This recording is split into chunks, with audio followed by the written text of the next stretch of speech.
এগুলো দুটোটাই কিন্তু face massage হিসেবে ব্যবহার করা হয়, কিন্তু এটা আপনি চাইলে কিন্তু শরীরের যে কোনো অংশে, গাড়ে, পিঠে, হাতে সব জায়গাতে কিন্তু এভাবে মাসাজ করতে পারবেন।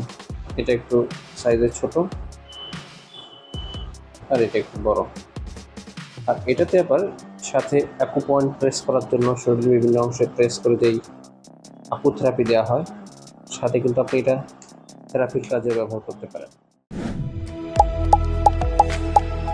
টেক টুলস, নয় দেখিয়ে হবে না ছয়।